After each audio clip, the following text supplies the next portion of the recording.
Alright, I did say this was going to be a weird one, but yeah, we're going to be looking at Clefairy today. These builds are exclusively for double battles, as in a single battle, Clefairy is not going to be able to do anything too well. It's not even allowed in the Little Cup, thanks to Cleffa. But Clefairy in a double battle is really significant because of its ability Friend Guard. Your other Pokemon will take 3/4 the damage of any attack that it gets hit by. So Clefairy can be a very defensive Pokemon thanks to the item Eviolite, if I'm saying that right.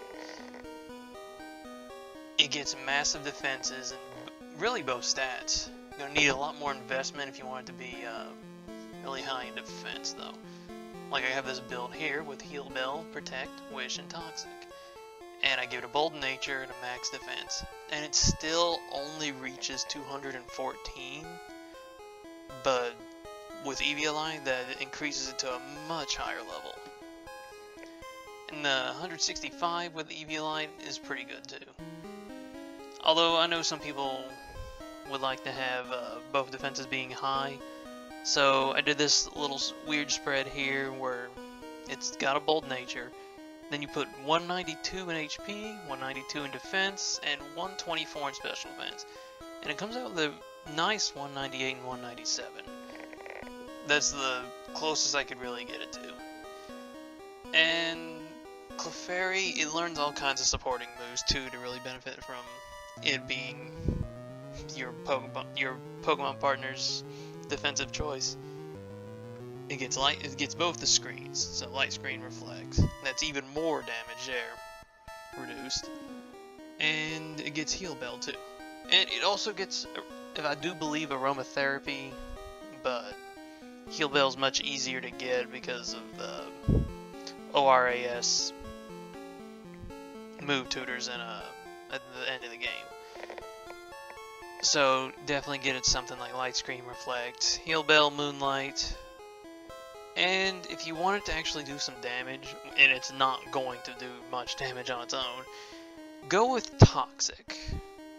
And you could go with Dazzling Gleam just to break sashes and stuff. But Clefairy's not going to be getting any KOs anytime soon without Toxic. But of course you can also pull off a Wish support. Get Protect and Wish, and there you go, you get your Wish support. And you could also get Thunder Wave, which will, slow down your opponent and benefit your other Pokemon. Overall, Clefairy can be a really big surprise, because not very many people, they're going to see it. They're going to see Clefable more often, which I might do a video on it itself too. But I've been using a Clefairy here lately, and the fact that it reduces so much damage from your other Pokemon is really helpful. Another move I could say could be useful for it is Knockoff, just to ruin any useful item your opponent is using. And with the huge defenses after Eviolite, Clefairy's gonna be doing some damage. You just gotta make sure Clefairy doesn't lose that Eviolite. Once that's gone, it pretty much becomes dead weight. Its defenses are not really great enough for that.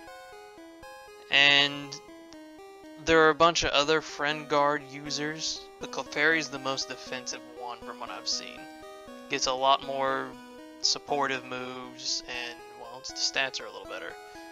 The only one I could think of that would do decent is Happiny, but I don't think it has a double team supportive move pool like Clefairy can pull off. And Clefairy being a fairy type just makes it better to begin with.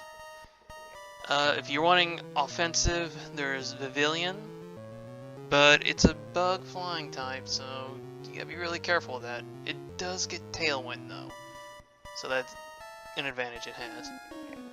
But if I were to choose, I'd still go with Clefairy, and I would go with the build that increases both its defenses and gets both the screens, Moonlight and Heal Bell. Misty Terrain is something else to talk about. Misty Terrain prevents all status conditions and lowers the damage of Dragon-type moves by 50%. which can be pretty useful, but it only works on Pokemon that are on the ground, so anything that's flying or has Levitate are not going to be affected by Misty Terrain. And my next video might be on all 3 of the new terrain moves, since there's not very many people giving those moves a lot of love. And after looking at them, they got some pretty useful stuff in them, especially grassy terrain. But thank you for watching this weird little video about Clefairy. I do hope that you give the little thing a chance. As a person that's been playing since Red and Blue, seeing an old Pokemon like this getting on top again is always nice. But again, thank you for watching, and I do hope you enjoy the rest of your day. See ya.